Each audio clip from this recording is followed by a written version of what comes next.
Hey everybody, and welcome to the Strategy Hacker live stream. I'm Shelly Palmer. I hope everyone can hear me very well today and that everyone is having a great inauguration day. Welcome, welcome, welcome.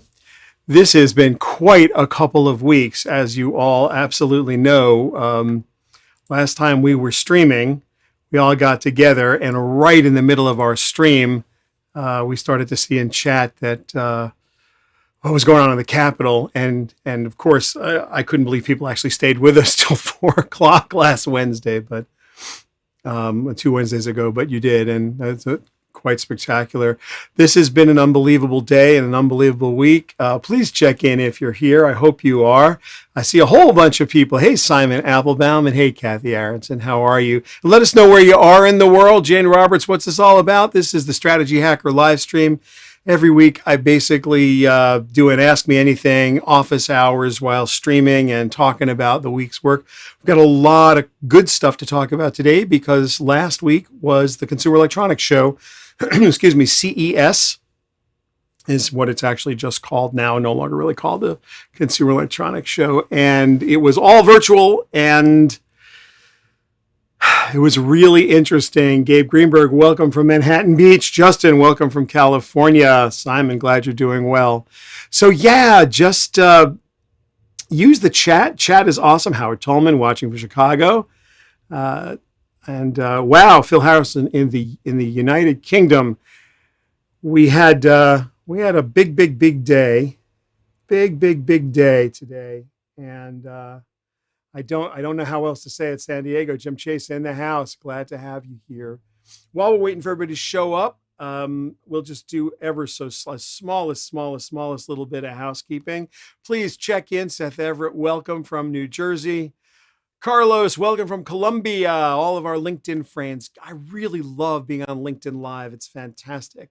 We are, of course, on YouTube Live, Facebook Live. We're on Twitch for those of you, and I know I see some of you on Periscope, so welcome to the Periscope crowd. I know that's going to go away pretty soon. Ken Washington from NYC. Copenhagen, glad you're here on LinkedIn. So yeah, you can always get us shellypalmer.com/live. That takes you right to my YouTube page. It's a whole bunch of videos there. We're doing videos every day now. I've become a little bit of a TikTok star, which is hysterical.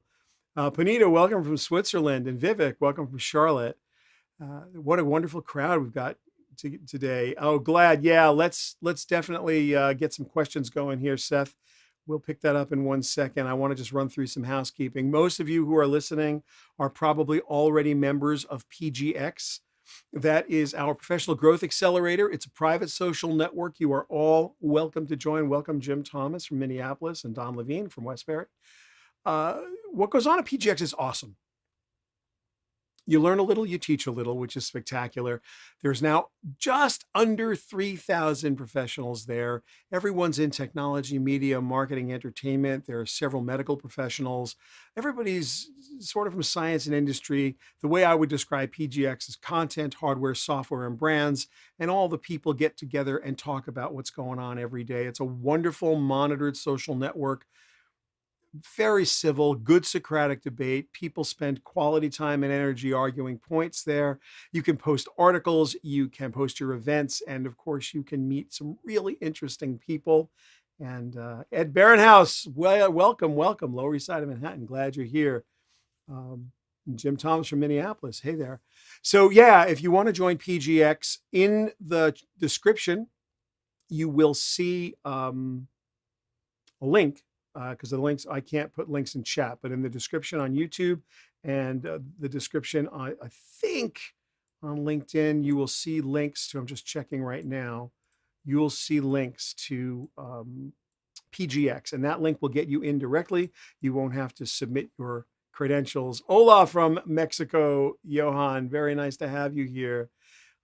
Wow. And yeah, wow, what a great group. So PGX, .tech is where you go, and please feel free. If you want to write me a note, Shelly@shellypalmer.com is my actual email address, and I actually answer it all the time. I'll do my very best to get to you. And if you want to send me a DM on Twitter, it's @Shelly Palmer. Hey guys, welcome from San Diego Dr. Mary Travel Best, nice to see you. And Adriana Vella, glad that you're here. Very happy that you're here. Where are you checking in from today, Adriana? I'd love to know.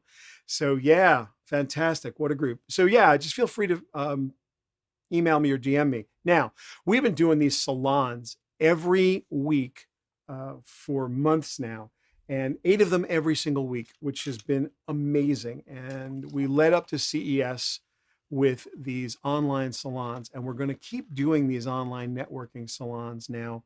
We're going to change the format because I think it's time for a little bit of a change. So we're going to do 4 a week now instead of 8 a week. The way these work is there's a little opening plenary session. Then depending on how many people we've invited and how many show up, we either break out into breakout sessions or we stay in one plenary group and we just discuss what's going on for 20 minutes. And then everybody goes back to work. We're going to keep doing this, but the way we're going to do it is we're going to go into single sessions 4 days a week that are just 25 minutes long as opposed to 20 minutes long. So on Mondays, we're going to do education tech. That's one of our most robust groups, and it's always a great conversation. Spectacular professionals there who do amazing work in college and also K through 12. So if you're into education tech, certainly it's a big, big topic this year. Please feel free to join us. You can go to shellypalmer.com/salons, sign up. You will be, it still looks like there are 8 a week there. Sign up for what you like and we'll put you in the appropriate group. On Tuesdays, we're going to do health and wellness tech, obviously with the pandemic as unfortunately robust as it is right now and as dark as these days are. It's a big conversation, but we do a lot of other stuff in the health and wellness tech area as well. So please feel free to join us then. That's going to be Tuesdays. On Wednesdays, we're going to do technology, media, marketing, entertainment.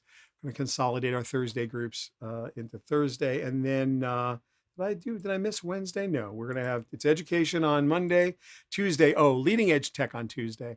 Tuesdays, we're going to be taking 5G, AI, all the kind of cutting edge tech, not quantum computing, human machine partnerships, everything you can think of.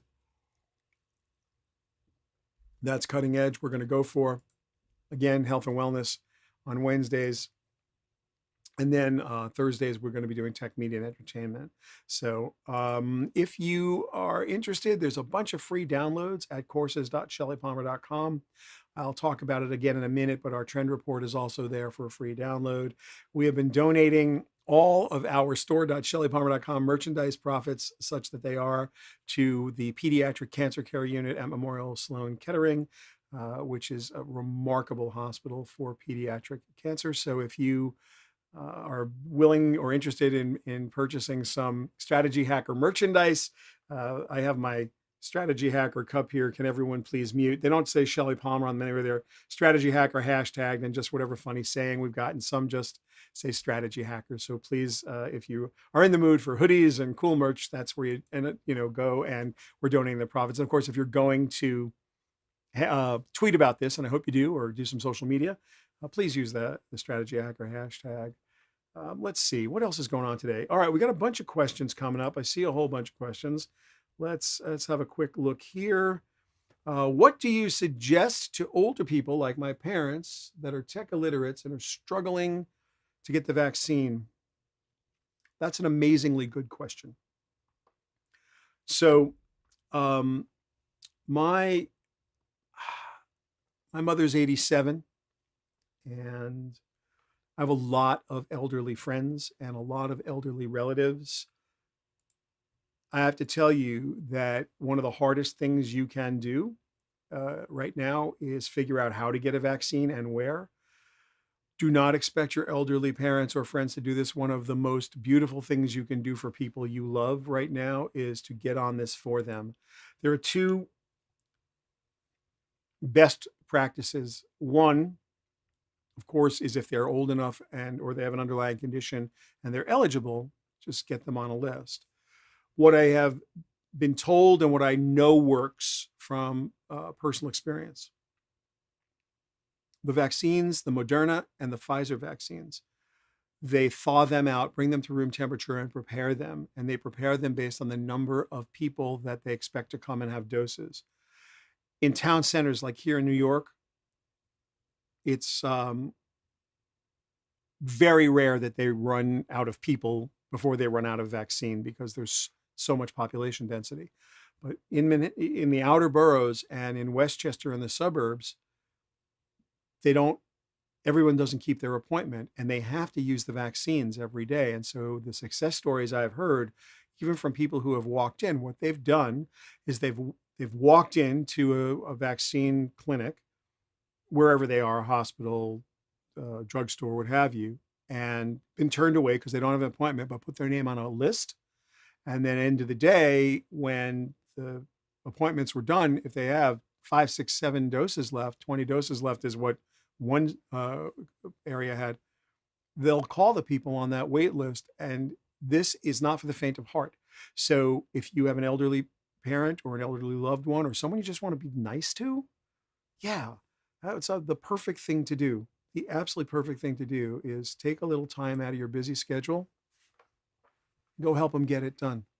I think that's really important. We have another cue here today. Do I anticipate any FCC internet changes with the new administration? Yeah.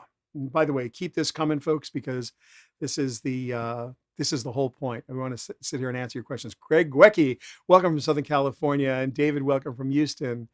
So happy to have you here. And Adriana, I'm glad you're from Vancouver, Washington. I'm so glad you're here. Scott Scobler is fantastic. Ethan, welcome from New York. So keep it coming. So do I think that the new administration is going to do something in tech? Traditionally, when a new administration comes in, we get a new FCC chair who is generally of the political persuasion of the new administration. I'm not thrilled with this whole process where every 4 years or 8 years we switch FCC chairs and based on the administration, and Congress abdicates its role as lawmakers, and what we get is rules and regulations from the FCC. Net neutrality was the big one. We had guidelines under the previous administration to sort of deal with net neutrality. Love them or hate them, we can debate and discuss whether you thought the core principles of the Obama administration's FCC's net neutrality rules made sense. The problem is what we didn't have was legislators in Congress who are willing to pass a law about net neutrality, or able to because of the divide between the Republicans and the Democrats and the kind of other agendas that they had, the other things they had to do or felt they had to do. So we had FCC regulations and rules that were put in place that we knew could be changed as soon as the administration changed. Lo and behold, the new administration comes in 4 years ago today, and there was the end of net neutrality rules the way that the Obama administration's FCC had foreseen it. My suspicion is we are going to get a new FCC chair. The FCC will then be 3-2 balanced or more towards the Democrats, and we will see some revision of net neutrality. We don't know, honestly, we don't know what's going to happen with Section 230. That is a law. It's 25 years old and it needs to be rebuilt. I mean, it needs to be rebuilt from the ground up. There's just no way in the world that we can live with the intellectual framework of last century dealing with the data collection capabilities we have now. So I'm sure we're going to have a new FCC. I'm completely sure of it. And I'm sure they're going to make some rules, and I'm sure they're going to, do what they can do to get the policies that they believe should be in place. What I am not as sure of is whether a Democratic Congress and a razor thin margin in a Democratic Senate, even with a Democratic executive branch, can get this stuff done. But it remains to be seen. We have some really big problems that haven't been spoken about. Look, the January 6th issue, I almost can't speak of it without making myself too angry to be rational and civil. So, that's a big problem. And I know there's a lot of politics around it. But a couple of weeks earlier, we had SolarGate, the SolarWinds hack. This hack was so hardcore that most organizations won't discuss it or can't. From what I've read about it and the people that I know who are in the business, this was the most devastating security breach we've ever seen as a nation and anyone's ever seen in corporate America.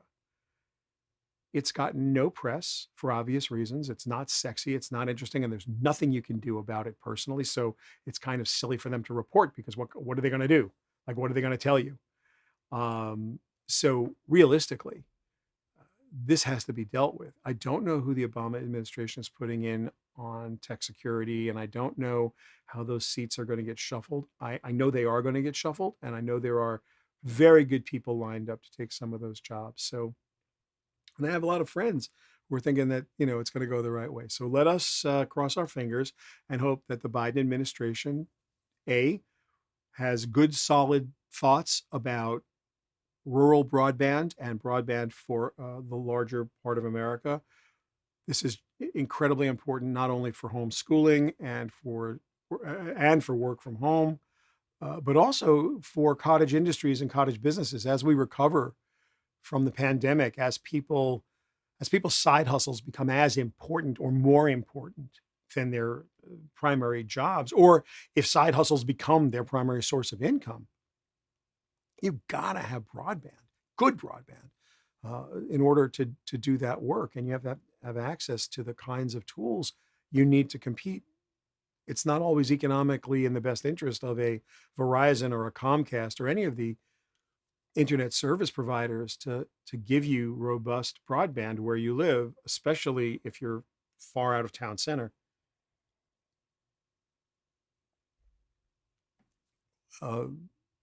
People I know who live 10 minutes from Stratton Mountain, Vermont, 10 minutes off the mountain. Maximum they can get is 25 megabits down and 3 megabits up. Is that something you could use and with 2 children at home who have to be schooled at home, you have to work from home? And, yeah, it's just, and there's only one provider. That's got to get dealt with. That's a policy thing. It's got to be dealt with. So hopefully we're going to see. We have another question. Let's see what this question is. I got to look close to read it. Why did the event not devote a single conference session to smart TV? Yeah, that is a really interesting question. Why did CES not get smart about smart TVs? I can't make any excuses for the CTA on this one. What I can say is that TCL put out a Roku TV, a 4K TV that was 85 inches and below $1,500. And that's the first time I've seen the $1,500 price point broken in an 85-inch TV with Roku installed. They also came out with an 8K TV, TCL. It's a Chinese brand. You may or may not be able to find it in the United States. That I think is going to be under $2,600. That's amazing. There's no 8K content, so it has to be up converted. But that $1,500 price point on 85-inch 4K, that was pretty impressive. And the Roku installed is nice.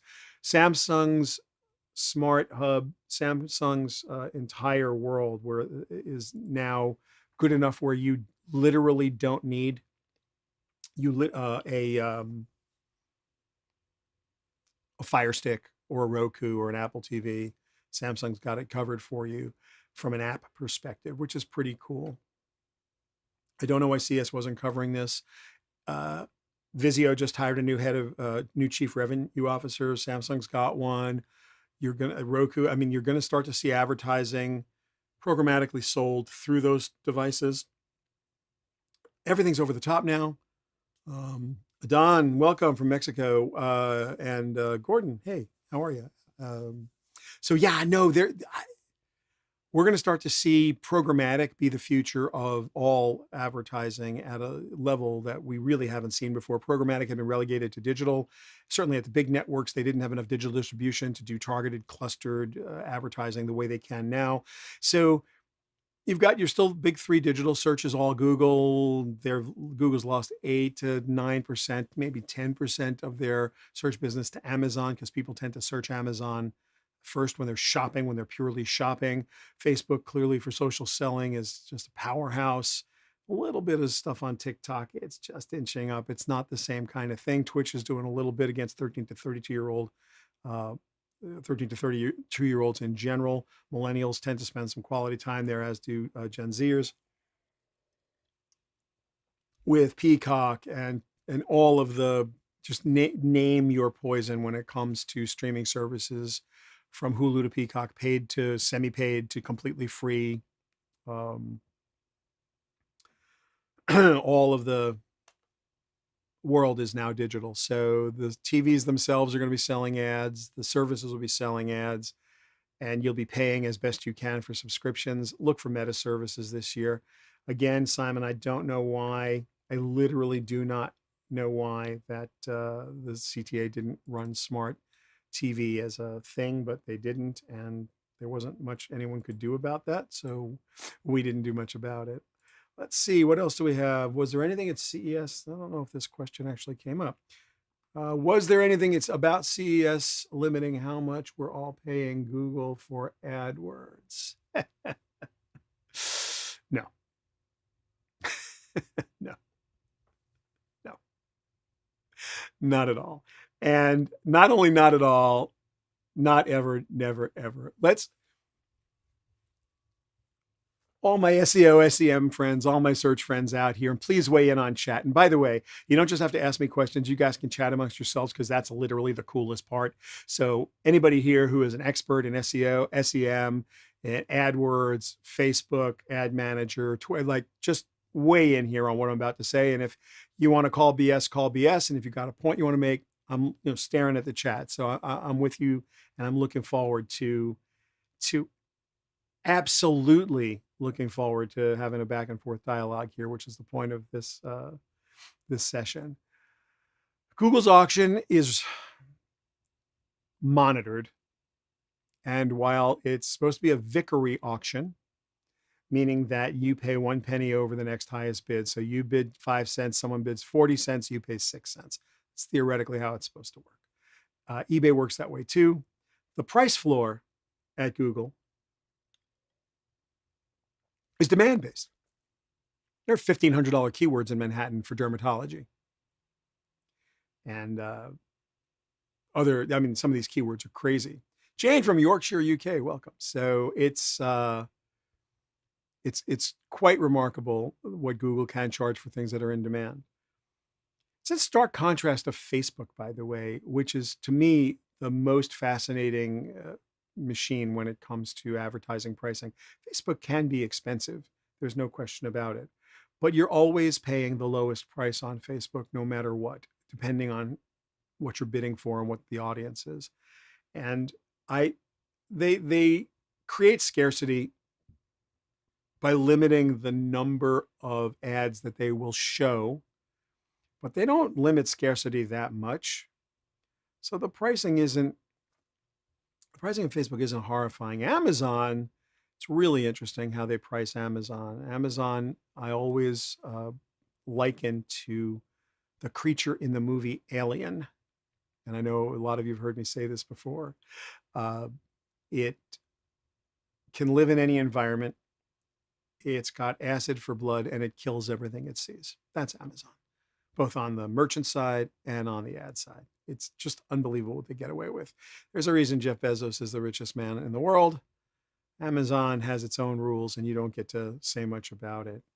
Speaking of own rules, just want to put this up real quick.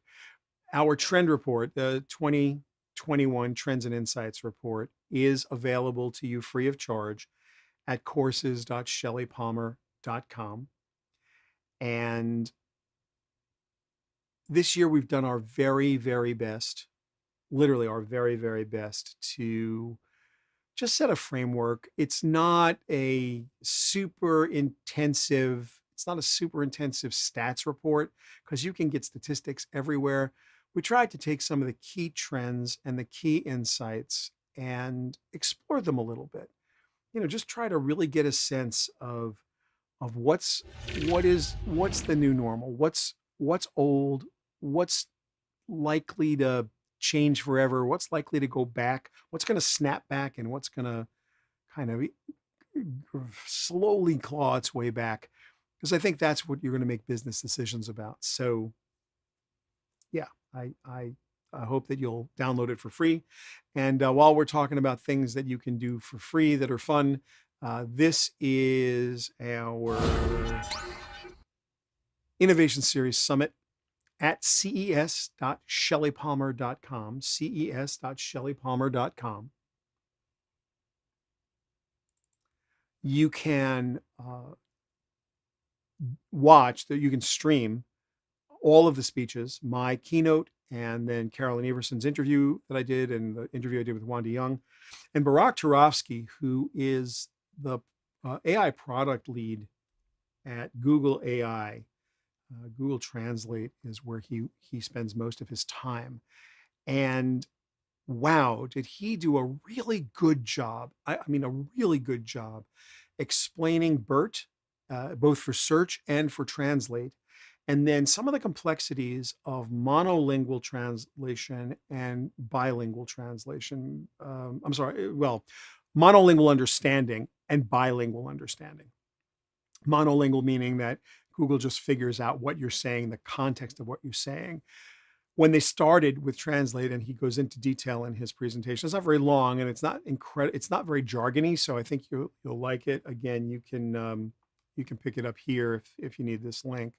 So what he talks about is how they started with statistically machine learning words and scoring them, and then small groups of words, because that's what they could get to, and then ultimately sentences, which is kind of where they are now. But they're hoping with the technology they're using that they'll be able to get to paragraphs and ultimately pages of text, so that the model can understand the context of what's being said. But he talks about how hard that is to do, and they're up to hundreds of billions of points of data to train with now. It's really quite spectacular what they're doing. So I hope you'll watch that, Barak Turovsky. And then he goes into what happens in a bilingual translation environment, where they have to figure out not only context of your words, but the context of the questions and how that all goes together. Thank you, Mindy. That was really nice of you to say. I appreciate it. So yeah, these are just the chunked up sections at ces.shellypalmer.com. And it's all free. You just go there and check it out. And I'd love to get your opinions. So, please, you can leave comments or just email us and tell us what it is that you think about what we were able to present. Wanda Young talked about Samsung's vision for the future and what they're doing up at Samsung. We had, and then I had a pretty solid chat with Carolyn Everson, and I thought she did herself pretty proud. I didn't pull any punches. Some people said I was too soft on her. Some people said I was too hard on her.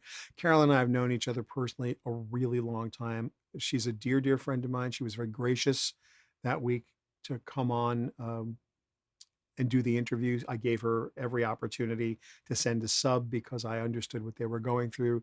If you remember, they had just banned Donald Trump indefinitely, and it was like, problematic for Facebook.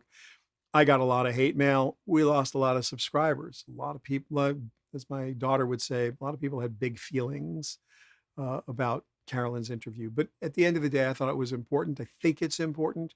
And I don't think it's over. Facebook has a lot of explaining to do. They're featured partners. We love them. They do great work. They also enable all kinds of terrible stuff. Twitter, same. Google, same. Big tech is big. It pervades our lives, and for every reason you can imagine, it is both a blessing and a curse. And what I think we need to do, to be fair to social media across the board right now, and search, and all the data elite, and that goes for everybody: Apple, Microsoft, Google. It doesn't matter who they are. If they collect data the way they do, and they mine that data to enrich their shareholders, then we have to really think about what those regulations should look like. And the question I will ask every one of you, and you can put it in chat, and I'd love you to do this because it would be a great way to start the new administration at the start of 2021, because we're at a point now where it's up to us. What's the outcome you're looking for? How would you incentivize Facebook, Google, Amazon, Netflix, Apple, Microsoft, name your poison? How would you incentivize those organizations for the outcome you're looking for? And what can you articulate as the outcome you're looking for? Are we trying to reduce echo chambers? Are we trying to reduce hate speech? Are we trying to reduce information we believe is factually incorrect? What are you trying to limit? And then how would you incentivize that outcome? And I don't mean by money incentivize. I mean, what workflow and process would you put in place, would you suggest, that would yield the outcome you want? When a post gets posted, does it get evaluated by some algorithm? Does it get evaluated by a person? Is it freely posted until someone complains about? Like, what's the adjudication process? What would you expect the outcome to be? And I want you to think deeply about it,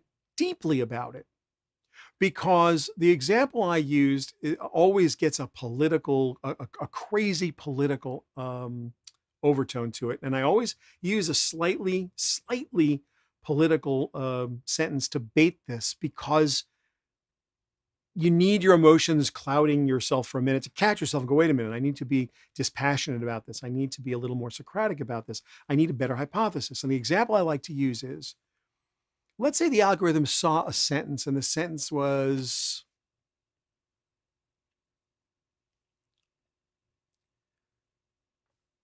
Hillary Clinton deleted her emails and both the DNC and Hillary Clinton's emails were hacked. Now that sentence is factually incorrect. Hillary Clinton deleted some emails off her server and the DNC was hacked, but Hillary wasn't hacked. There was a threat she could be hacked because the server was vulnerable. It was a private server, but it never happened. So the sentence I just said is factually incorrect. Pretend that sentence lives in a paragraph, in a 5-paragraph essay like you learned to write in 9th grade. Topic sentence, first paragraph is the thesis of the article, 3 supporting paragraphs, and a conclusion, a 5-paragraph expository essay based on your 9th grade English class. That's what's online. And in the second supporting paragraph is the sentence that said Hillary Clinton deleted some emails, and both Hillary Clinton and the DNC's email servers were hacked. And of course, the operating word that's incorrect is both. How would you proceed if you are the ruling body for the world has to be factual? Is that an honest mistake? Is it a mistake where that supporting paragraph supports a pro-conservative or pro-liberal thesis in the topic paragraph? And by the way, remember, in our monolingual AI, we can only get a full sentence in for context. So we're just about getting to the point where I understand what a pronoun and a noun is and a subject and a predicate is and the context of a sentence. I'm nowhere near a paragraph, and I'm certainly not a full page of text for context. So knowing the limitations of the AI that I have to use, how would you approach that sentence and that essay? Because if it's neither a conservative nor a liberal essay, if it's just an essay about something and it doesn't really add or subtract, do you strike out the sentence? Do you flag it and say this is factually incorrect? Doesn't matter. Will people gloss over it if it's the third sentence in the second paragraph or the third sentence in the third paragraph? What is the incentive and what is the outcome?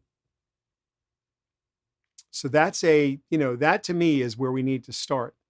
Hello, Richard Eastburn. Welcome. And welcome, Frank Quinn. How to Rein in Big Tech, Tax the Behemoths. I'm looking forward to reading that article, actually. I'm not a big fan of taxes when I have to pay them, but I don't mind if rich people have to. I'm not rich enough. Not in the context of the people that are actually rich. I don't consider myself anything other than eking it out. Let's see. Oh my goodness, look at all these people in chat. Where is everybody? I see so many people coming in from so many places. Amazing. Please ask your questions, of course, more questions, and let me know where you are, because what a great crowd today. Wow, just a giant crowd. So happy to see everybody. Welcome, welcome. Um, we talk a little bit more about CES if you'd like. I see that's a kind of a big question. Keeps coming up. So CES, let me see this question if I can. Oh, yeah. I'll put this question up for you guys. This one's good. I like this. It's a good question. Do you know what happened to CES 2020 Neon, the artificial human project that was funded by Samsung? So they're still working on that. Samsung, it's funny that they never got their Bixby thing quite out of the starting gate. That's their Bixby's their version of Siri, and because the AI people at Samsung are off the charts talented, truly off the charts talented. When you start thinking about AI, single purpose AI, narrow purpose AI, which is the most common, most robust, and most useful at the moment. Hey, Bob, where are you in from? And welcome. And hey, Jane, how are you? Well, we'll get to your question in just one sec. So there's no 8K content, not commercially. And my suspicion is you are not ever going to see it. And I never say never, but I'm going to go out on a limb here. And people shoot in 8K, people shoot in 6K, they shoot in 8K. They do graphics in 5K, they do it in 6 and 8K. There are people who do, very high resolution work. You can shoot in higher resolutions. You can shoot stills in higher resolutions, obviously. Video, there are cameras that will shoot super high res, but the workflow to pull those recordings into a workstation and do the kind of post-production that we're used to seeing today is brutally expensive. And it's just out of the reach of most television stations. It's out of the reach of most everybody. I can shoot in 4K. I'm sitting in a 4K studio. I got 4 cameras in here that'll shoot 4K, but we're streaming right now in 720p. It's 1280 by 720 because and by the way, at 2997, which is 30 frames a second, because that's all LinkedIn can take. And we love you guys on LinkedIn. Hey, LinkedIn guys. But all they can take at LinkedIn is 2997, 720p. So I have to down convert. Samsung's built a ton of AI modeling to up convert. So you put in a 2K or a 4K signal into their 8K set, and between their cloud tools and the edge computing they're able to do in the sets, the up conversion from 4K to 8K, it's unbelievable. It's some of the nicest, best tuned, narrow purpose AI I've ever seen anywhere. Hardcore. So they've got a bunch of things they do. They put some AI in their little Roombas, their version, I think they call it the JetBot. Let me see if I have some JetBot for you. Do I have some JetBot for you guys? I think I probably do. Hold on, let me get you some JetBot footage. So all the Samsung's tour de force in robotics. Here we go.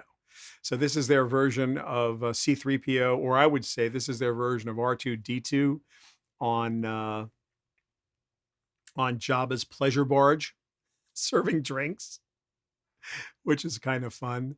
And they showed this in their virtual CES environment. Really cool, really fun.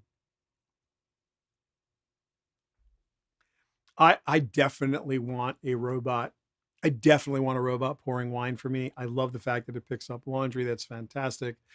They also have the Samsung Bot. Let me just get my picture out of the way for you guys. This thing actually looks like R2D2 to me. Like I actually think that's, and it's got the little lights and the beeps. I don't have the sound on for you, but it's set up to be a companion to do stuff for you. There's a monitor in the top of it. This also has some autonomy. It can roll around a little bit, which is the technology that they understand from their vacuum cleaners. And what's coming up next, of course, is the actual practical use of Samsung's um, autonomy, which is their JetBot. Now, Roombas have been around for a long time, and the early robots, as you know, weren't really truly robots. They would map the space, and then they would navigate around it, and they would use sensors in order to not bump into stuff. This robot has agency. It's got security cameras. It kind of understands the environment it's in. It can gently nudge certain things. It can walk around other things. So it not only can deal with the invariant map of the room, but it also can deal with the variables. So that's kind of like a big deal, right? So Samsung's got some serious AI. Now back to your question, and your question was about Neon AI, which they had invested in. And those were synthetic humans or artificial people. And that was a full on, all over the just straight up AI project. They do a ton of work there. The question becomes what's commercially viable? Let's get out of this. What's commercially viable? And I'm not sure Neon has a place just yet. Avatars are great. Before a project Neon becomes really, really valuable to us, we need to fail the Turing test, or we need to fail the narrow purpose Turing test. What I mean by that is, I don't care if a robot can fool me into believing that it's human. And I'm using the term robot for all AI and all things mechanical. I don't care if a machine, I'll just use the word machine because it's actually more accurate. I don't care if a machine can fool me into believing it's human, because again, the Turing test isn't for the machine to pass, it's for me to fail. So if you've got a machine that's programmed well enough or has learned well enough to fool me into believing that it's another human being, good for it, not so good for me. What I need is a narrow purpose AI that's schooled in the art for which I am asking it questions. So if I want a teacher who's going to teach me how to play Baroque music, if I want a teacher that's going to teach me to paint in the style of Rembrandt, if I want a teacher that's going to teach me to do a car repair, if I want a customer service rep that's going to understand every aspect of a product, every possible use case, have the deductive capabilities of a human who's going to sort of work through algorithmically my problem step by step. Let's start at the beginning and solve this problem. If I can get there, then putting the animation on it in the world in which we live today is child's play. The hard part is getting the AI tuned, a model tuned, to be able to answer questions in a way that a human would find reasonable and convenient. And this is proving to be more elusive and more persnickety for all the reasons that you can imagine. So it's easy to get GPT-3, which, by the way, if you haven't played with, go play with it. GPT-3 is, wow, it's a thing. It's a thing. But you really have to, this is a big leap between GPT-3 writing in the style of Shakespeare or Chaucer, or writing code to accomplish something, then fully understanding what it is you are contextually talking about and being able to answer you. And one of the reasons that people are fooled into making a leap that says, well, if you can do this, you should be able to do that. One of the reasons that people get into that trap is that most people do not understand that most of the creative arts that you appreciate, portrait painting, original music, there's a level of technique by the performer. There's performance skill by the performer that needs to be learned. High levels of performance skill. You can't perform music without being a musician who's learned to play music. Yeah, you can do interesting things. And so someone's a DJ and they put beats together. They still had to practice their art.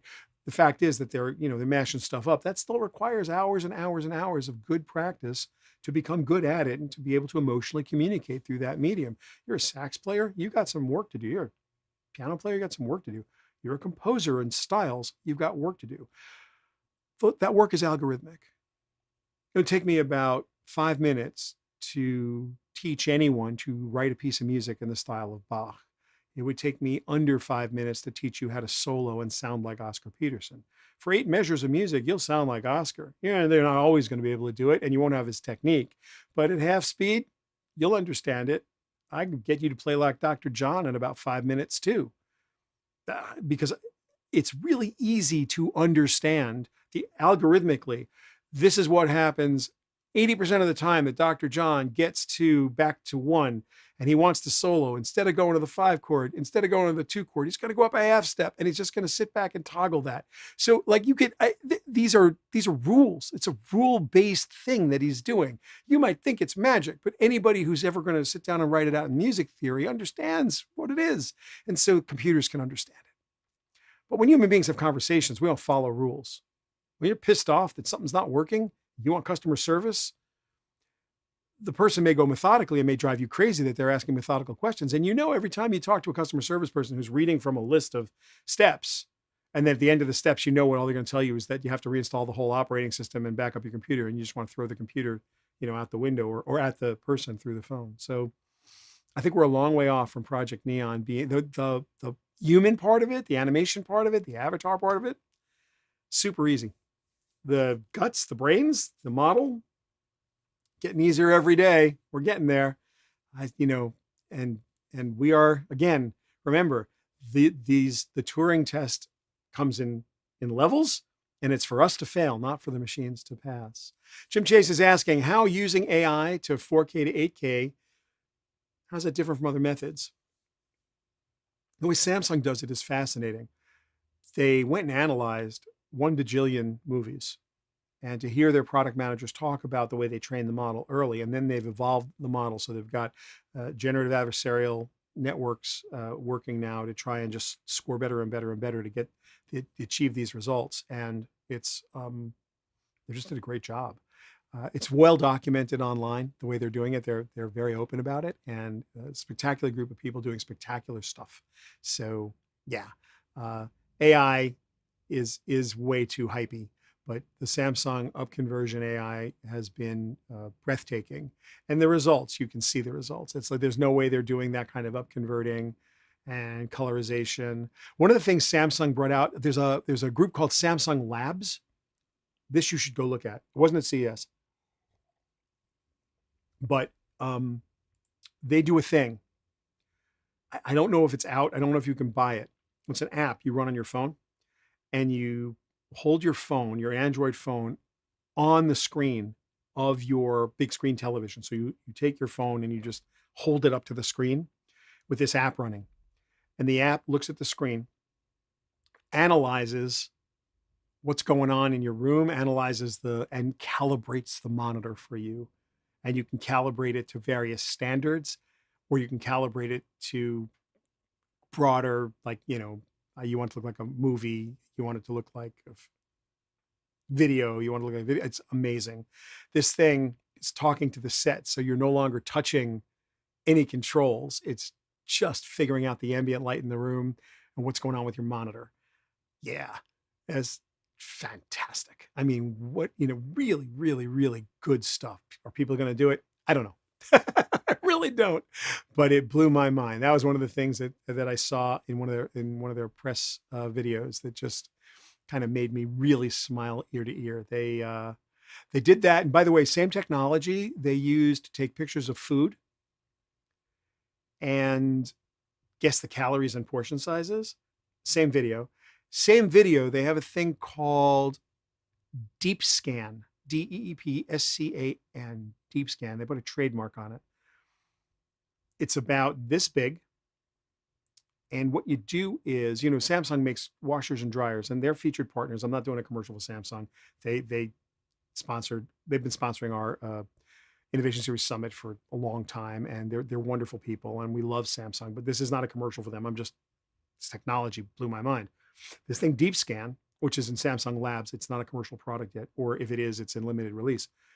What does it do? Yes, it's Android only, Bob. You have dirty clothes, soiled clothing, like there's a stain on your clothing, or there isn't. You put the deep scanner, it analyzes what the clothes are made of, down to like what the fabric is, and it understands how the washer and dryer need to be set and what the mixture of detergents need to be to get the clothes clean. And when they put that sucker out there, hey, Lawrence Jones, where are you calling in from? That's going to be amazing. So yeah, Deep Scan is that technology. You can find it online. It's part of Samsung Labs, and also that I don't know if that Android app has a name yet, but there's cool stuff happening. Some of it uses a little bit of edge computing, some of it uses cloud computing. This is going to be the most interesting thing. And if I had to say something interesting was happening, it wasn't about CES. You got NVIDIA's got their 3000 series out. AMD has just got a whole new set of processors. Intel's sort of way behind right now. Apple's doing something that's fascinating to me at the chip level with the M1 chip. Is it time to buy the new Apple? Maybe, maybe not. But one of the things they are doing very clearly is they're going to take Mac OS, iOS, and Watch OS, and they're going to make it all one thing.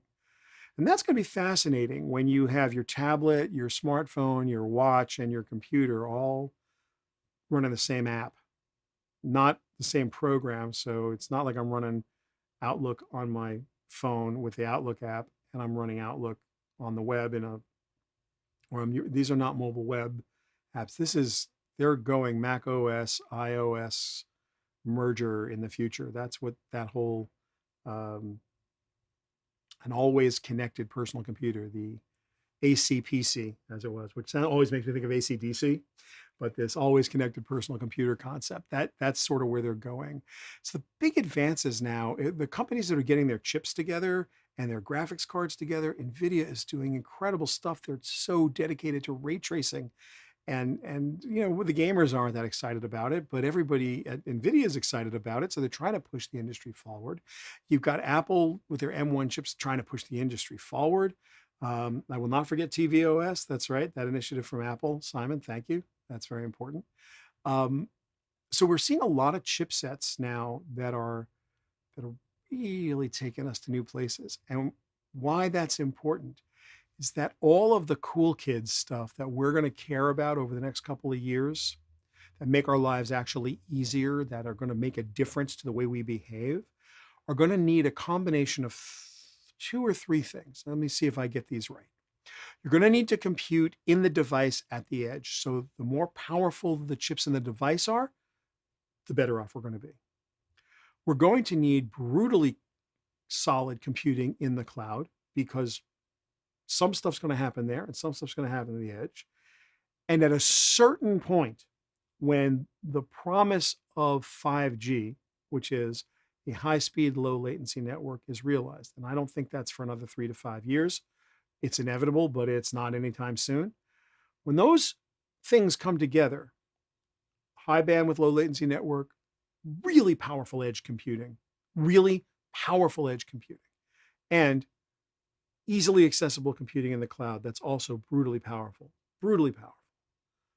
Then these are going to become augmented reality devices, and we're going to be freed from our handsets, and the world is going to be a different place.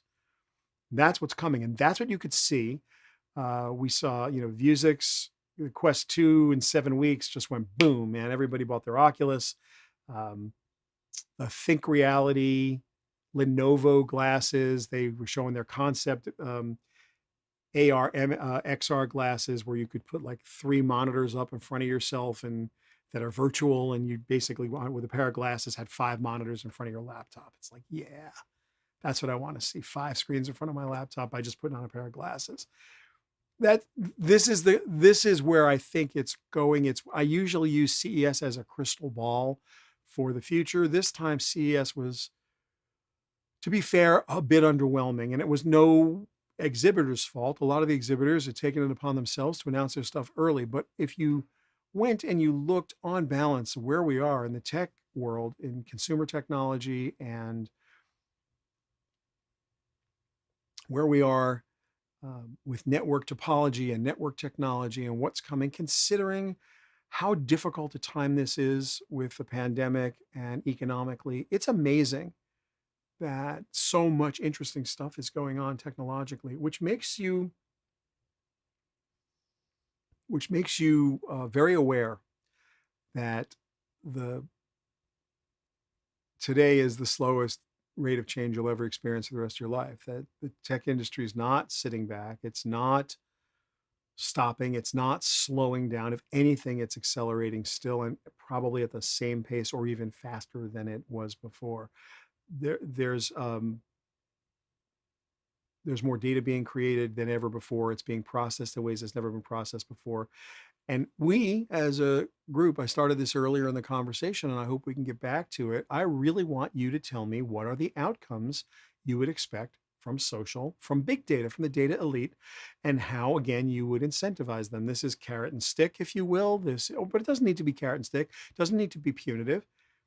Hi, guys, if you do the right thing, this is going to be the outcome. The world's going to be a better place. Go there. That's fine. We'd love to see that. I'd love your take on it, because that only your take on it is going to move the ball down the court, right? The only way that we get anything to happen that that changes the world is if we decide we're gonna change the world. We have to change it together. So yeah, you can do this at PGX. So if you are a member of pgx.tech, or if you'd like to be, again, in the description on LinkedIn and at YouTube and on Facebook is a link to pgx.tech. And we have this conversation there. We have it all the time. And I'd very much welcome having this conversation with you. I think it's an important conversation, and I want you to get involved in it, because we need to have a couple of theses, and we need smart people to poke holes in them. And the best ideas that come out of those conversations are the ones that we can, use to drive the business decisions that we make. And I think that's really, really important. I hope you will join us at the networking salons. I'd love to see you at Education Tech. I would love to see you at Leading Edge Tech on Tuesdays. On Wednesdays, love to see you at Health and Wellness Tech. And I would absolutely love to see you at the Technology Media Marketing group on Thursdays. As I was talking about before, at courses.shellypalmer.com, you can find the trend report, which is free of charge, absolutely free for you. So at courses.shellypalmer.com, we have a bunch of free downloads too. It's a couple of courses you can pay for. Not asking you to do that, but I am asking you to go there and explore and exploit all of the free resources that you can get there. Lastly, if you don't mind, if you're on YouTube, and I see so many of you are, if you haven't, I'd really appreciate it if you subscribe to the channel and smash the like button if you could, because that makes the YouTube guys happy.